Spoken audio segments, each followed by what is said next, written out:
Inching closer to the one-year anniversary of her husband's death, and now the jail where he lost his life is promising change. I feel like it is too little too late. I feel like that our family's life is forever changed.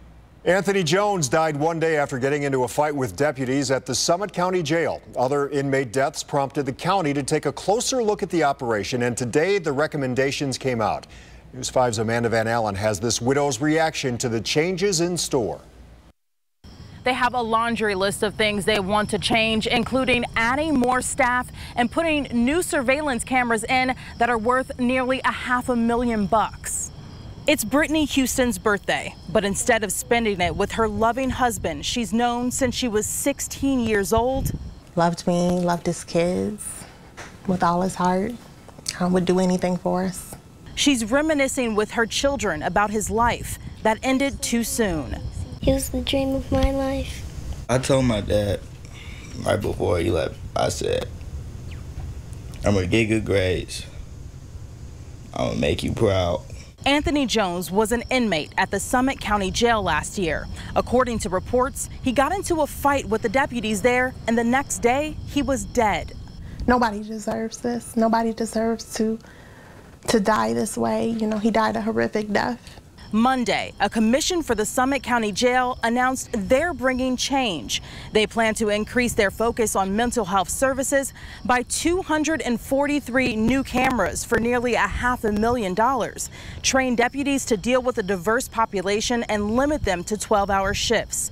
And although Houston says nothing can bring her husband back, I feel like it is too little too late. I feel like that our family's life is forever changed. She's hoping this will ultimately help save someone's life.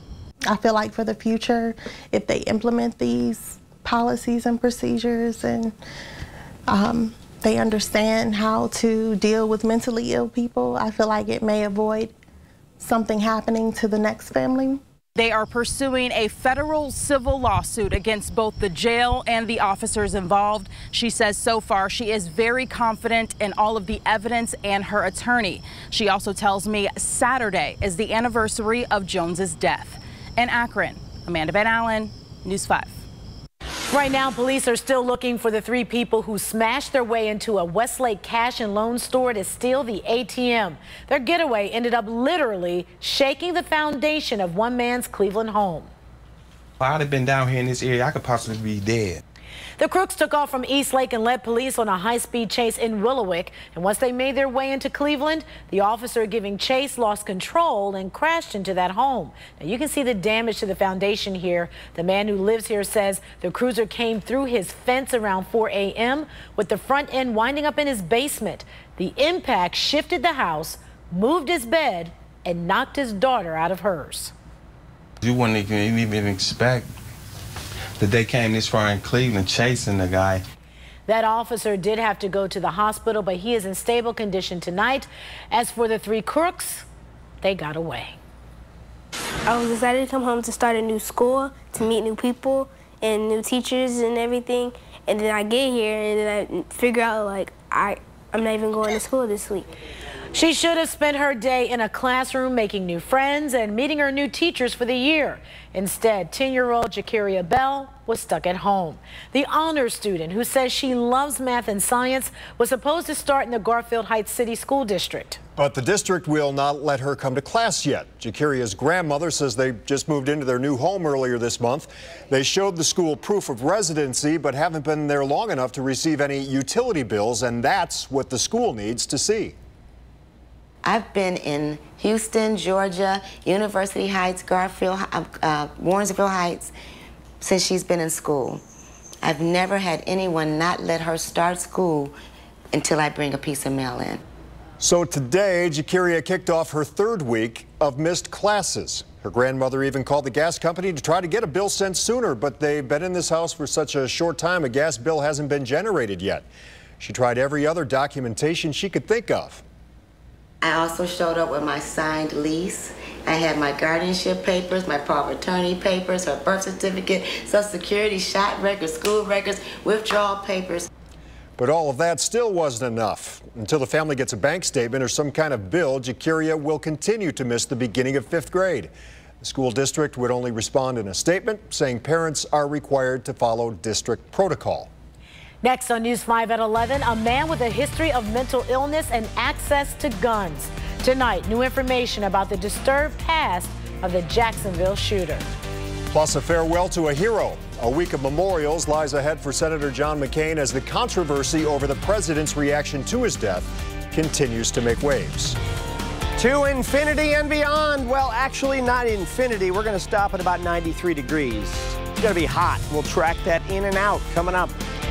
It was an honor truly deserved. Find out what this newborn has been through that inspired his nurse to deck him out in a cap and gown for a graduation ceremony when he was released from the NICU. Two people dead and 10 others injured in Jacksonville, Florida. The gunman also dead. Now police are left to figure out the one question we're always left with after a tragedy like this. Why? Today, we learned the gunman had been treated for psychological and emotional issues and treated with medication for schizophrenia as well as antidepressants. Yesterday, David Katz was one of the players at a gaming tournament in Jacksonville when he started shooting.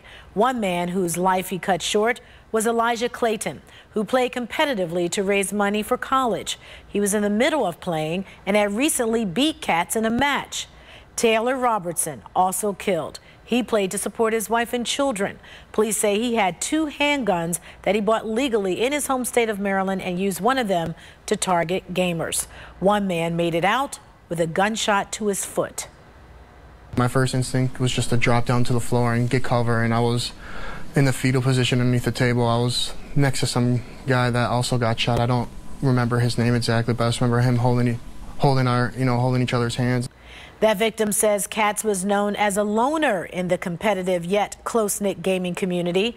He says people were alarmed when they saw Katz on Sunday wearing the same clothes as the night before with a sinister look to him. Katz ended up taking his own life. All 10 of his victims who survived the shooting are expected to recover. Tonight, the Pope is staying quiet after a call for him to resign. Former Archbishop Carlo Maria Vigano accused Pope Francis of knowing about the abuse allegations against an American cardinal and doing nothing about it. Vigano released an explosive letter claiming he told the Pope about the accusations against former Cardinal Theodore McCarrick 5 years ago. Pope Francis said only, "I will not say a single word on this." He called on people to read that letter carefully and make their own judgment. They were the final thoughts of an American hero. Today, Senator John McCain's former campaign manager released a letter the late senator wrote before losing his battle with brain cancer. On the Senate floor, Senator McCain's desk covered in black velvet and white roses as colleagues took turns honoring his legacy. The 6-term senator, war hero, 2-time presidential candidate's letter was read aloud and then published online for the world to read and share. Do not despair of our present difficulties. We believe always in the promise and greatness of America, because nothing is inevitable here. Senator McCain will lie in state at the Arizona Capitol Wednesday, followed by a memorial service Thursday. He will then lie in state at the Capitol Rotunda in Washington on Friday, before he's buried at the U.S. Naval Academy Sunday. Now, if you read the senator's letter and thought there were some pointed jabs at our current commander-in-chief, you are not alone. He had a contentious relationship with the president. President Trump did not speak a word about the senator until this evening, ignoring several attempts by reporters to get a comment. Finally made a public statement at an event honoring evangelical leaders tonight. We very much appreciate everything that Senator McCain has done for our country. The president faced severe backlash when the flag outside the White House was raised back to full staff this morning, the minimum amount of time required by law. He agreed then to lower the flag again until Senator McCain is buried. News 5 is already getting the alert from area schools that classes are canceled tomorrow because of the heat. We know there will be 18 schools in the Cleveland Metropolitan School District alone keeping kids home for the day, hopefully in some AC. We have a complete list of school closings posted for you on news5cleveland.com. You'll also find the list on the News 5 app. And this is very serious. You know, Mark has been talking about this now since last week, that these days were coming. Listen, if you insist on sending your kids back in mid-August, then you're going to deal with 90 to 95 degree temperature kind of days. And inside the classroom without AC, it's 90 outside, it's 95 inside. So there's no learning going on. There's no learning going on. So I don't want to hear that. Don't email that to me, because it's not true. I've been in those classrooms and they're hot. All right, so taking the day off, giving the kids a chance to stay cool is the best way to go. You give them cold days and snow days, give them heat days. One or two here and there. Last year we had 15 days in a row of 85 to 95 degree weather in September and early October. So it can happen. It can. All right, here we go. I'm done preaching. Let's go. Off the pulpit. I'm passing the plate around now. We will hit 90+ degrees again on Tuesday. Take that to the bank. Another hot, very muggy day. Lower 90s for highs. Heat index is above 100 degrees at times during the afternoon. That's the feels like temp. To avoid heat stroke, frequent water breaks, and of course, take breaks frequently. Get inside and cool off. A lot of folks do have to work outside in this heat. 83 right now. 83 right now at 11 o'clock. 73 degree dew points. I'm thinking Cleveland hovers in the mid-70s tonight. That's really warm for overnight lows. Currently 81 Akron and Canton, 77 in Worcester, 80 in Ashtabula, 79 at Cedar Point. Remember, just a reminder, it was National Pet Day yesterday. I just want to remind you, just don't take them in the car for the next 2 days or so, because if it's 90 to 95 outside, it's 115, even warmer than that inside the car. So just leave them at home, okay? Here we go. We're clearing the skies out. We're not expecting any rain or thunder overnight or even tomorrow. The heat and humidity in play. Here's the high. It's going to slowly sink to the east, but it continues to funnel in the heat and humidity again for tomorrow. Now, we'll cloud up and see some thunderstorms on Wednesday, but it's still going to be very warm and muggy, just not in the 90s Wednesday. So tomorrow, that's the day. You've got to watch for 93 degree air temps, heat indexes of 100 to 102. Partly cloudy, warm and muggy tonight. Look at these lows. Cleveland will go 76. Akron and Canton, lower 70.